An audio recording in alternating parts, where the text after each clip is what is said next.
Subscribe करें हमारे channel VMP music को और साथ में बेल आइकन को भी दबाना ना भूले। कैसे बताएं कि तुझसे प्यार किस हद तक है, कैसे बताएं कि तुझसे प्यार किस हद तक है। अरे पगली तुझ पे एतबार अब तक है, मरने के बाद भी मेरी आंखें खुली है, मरने के बाद भी मेरी आंखें खुली है। इन आँखों का तेरा इंतजार अब तक है, तेरा इंतजार अब तक है। गे जाने जाई छियो दुनिया भुलाई गे, तू तो दिल ही दीवाना के मुआई गे। गे जाने जाई छियो दुनिया भुलाई गे, तू तो दिल ही दीवाना के मुआई गे। हंसत तू तानी अखिया से, हंसत तू तानी अखिया से जान लो डरा गिरा दी है। जब उठता हूँ मर जाना जा कनी चेहरा देखा दी है। जब उठता हूँ मर जाना जा कनी चेहरा देखा दी है। तुझसे प्यार इतना था कि छुपा न सका, तुझसे प्यार इतना था कि छुपा न सका। मर के भी कसम से तुझे भुला न सका, तुझे भुला न सका।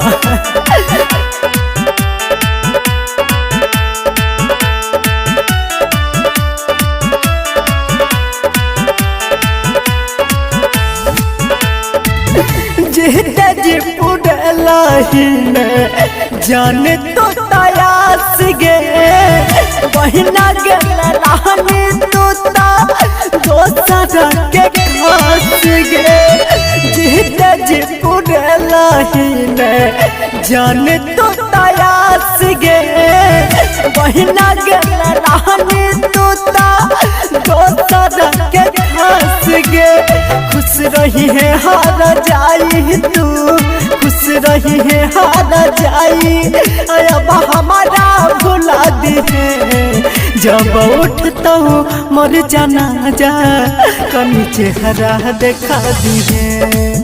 जब उठता हूँ मर जाना जा कनी चेहरा देखा दी है। बेधड़क इस दिल में चेहरा तेरा है, बेधड़क इस दिल में चेहरा तेरा है।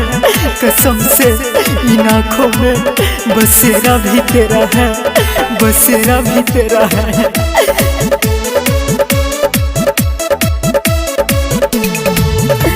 राइटर राजेश के बन के दुल्ही लगे, निरामल बिनोई के ले दुनिया जाने छीन गे। राइटर राजेश के बन के दुल्ही लगे, रहबे पारा कहस के ले दुनिया जाने छीन गे। दिलवा से अब अपन तू, दिलवा से अब अपन राह के सके मिटा दी है। जब उठता हूँ हमारे जनाजा कनी चेहरा देखा दी है। जब उठता हूँ हमारे जनाजा कनी चेहरा देखा दी है।